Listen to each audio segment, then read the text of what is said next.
پر ماری تھی۔ تبھی میں سمجھ گیا کہ اس لڑکی کے اشارے اور مرضی کے علاوہ میں یہاں پر کچھ نہیں کر سکتا۔ یہ لنگور ہزاروں کی تعداد میں تھے، کہاں کہاں چھپے بیٹھے تھے میں یہ بھی نہیں جانتا تھا۔ اب میں نڈھال ہو چکا تھا، میں ان کا مقابلہ نہیں کر پا رہا تھا۔ میں وہیں پر ایک پتھر کے ساتھ جا کر لیٹ گیا۔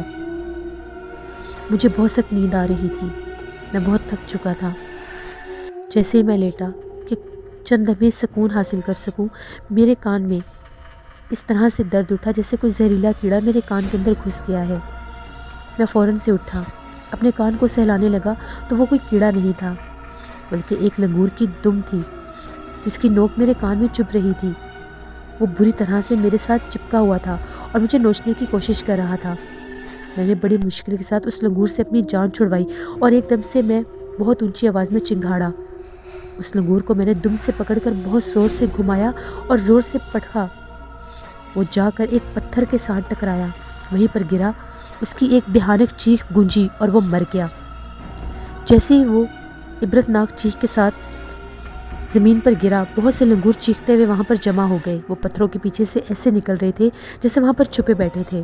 جب انہوں نے ایک لنگور کا یہ انجام دیکھا تو ڈر کے مارے میرے قریب تو نہیں آ رہے تھے، لیکن دور بیٹھے واویلا مچا رہے تھے، ایک دوسرے کو نوچ رہے تھے۔ شاید انہیں پتہ چل گیا تھا کہ میں ان کی بھی جان لے سکتا ہوں، میں ان کو بھی پتھروں سے پٹک پٹک کے مار سکتا ہوں۔ وہ چاہ کر بھی میرے قریب نہیں آ پا رہے تھے۔ آخر ان کی سردار وہ لڑکی کہاں پر گئی؟ آخر میں کب تک یہاں پر ان لنگوروں میں اسی طرح سے بندی بنا رہوں گا؟ مجھے جلد از جلد یہاں سے نکلنا ہوگا۔ میں نے ایک بار سے پھر کوشش کی کہ میں جا کر وہ تلوار اور پسٹل اٹھا سکوں۔ جیسے میں اس کے قریب جانے لگا تو ایک دم سے ان لنگوروں نے پتھروں سے حملہ کر دیا جو پہاڑ کی چوٹیوں میں چھپے بیٹھے تھے۔ میں ان پتھروں سے بچ کر دوبارہ سے ایک دیوار کے ساتھ لگا اور میں نے ایک دم بہت اونچی آواز میں چیخ ماری۔ میری چیخ سن کر وہ سارے لنگور سہم گئے اور ایک ایک کر کے پھر ان پتھروں کے پیچھے چھپ گئے۔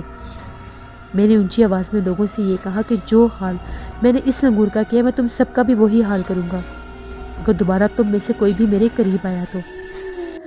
نیکسٹ ایپیسوڈ میں آپ لوگ دیکھیں گے کیا شہریار احمد ان جنگلی سیاہ لنگوروں سے بچ کر نکل سکے گا، اور آخر شہریار احمد ان چٹانوں میں، ان بیابانوں میں کیوں بھٹک رہا ہے۔ شہریار احمد دوبارہ کیسے انسانوں میں جا سکے گا۔ یہ سب کچھ جاننے کے لیے آپ لوگوں کو وزٹ کرنا پڑے گا قبر کا بیٹا ناول کی نیکسٹ ایپیسوڈ، جو میں کل آپ لوگوں کے لیے آن ایئر کروں گی۔ اپنا بہت سا خیال رکھیے گا۔ Thank you for watching, stay blessed, اللہ نگہبان۔